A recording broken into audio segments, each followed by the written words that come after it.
প্রিয় দর্শক আসসালামু আলাইকুম। আমি এই মুহূর্তে আছি দ্বীপ জেলা ভোলার চরফ্যাশন উপজেলার জাহানপুর ইউনিয়নে।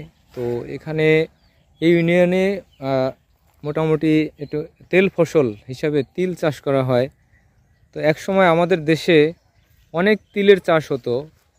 ভোজ্য তেল হিসেবে এই তিলের তেল মানুষ ব্যবহার করত, কিন্তু এখন যুগের পরিবর্তনের কারণে এবং এই সয়াবিন তেলের আধিক্যের কারণে মানুষ এই তিলের চাষের কমিয়ে দিয়েছে এবং এর পাশাপাশি তিলের তেলের ব্যবহারটাও কমে গেছে। তারপরেও কিন্তু কিছু কিছু মানুষ, বিশেষ করে আমাদের এই দক্ষিণ অঞ্চলে এই ভোলায় তিল চাষ এখনও আছে কিছুটা হলেও।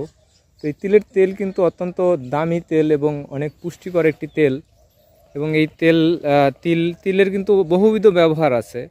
তো বিভিন্ন ধরনের পিঠা তৈরিতে এই তিলের তেল ব্যবহার করা হয়, তিল ব্যবহার করা হয় এবং তিলের তেল ভোজ্য তেল হিসেবে ব্যবহার করা হয়। এছাড়াও বিভিন্ন ঔষধি পারপাসেও এই তেল ব্যবহার করা হয়।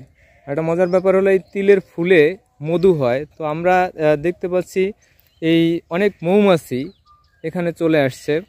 তো এই যে দেখা যায় এই যে মৌমাছি তিলের ভিতরে ঢুকে এই যে মধু নেকটার সংগ্রহ করতেছে। বিভিন্ন ধরনের মৌমাছিও এখানে আছে। প্রিয় দর্শক, দেখুন যে অনেক মৌমাছি এই তিলের ফুল থেকে মধু সংগ্রহ করতেছে, মানে নেকটার সংগ্রহ করতেছে। তো এই তিলের ফুলগুলো কিন্তু দেখতে অনেক সুন্দর, এই সাদা ফুল এরকম অনেক একটু দৃষ্টিনন্দন একটি আবহাওয়া এখানে তৈরি করছে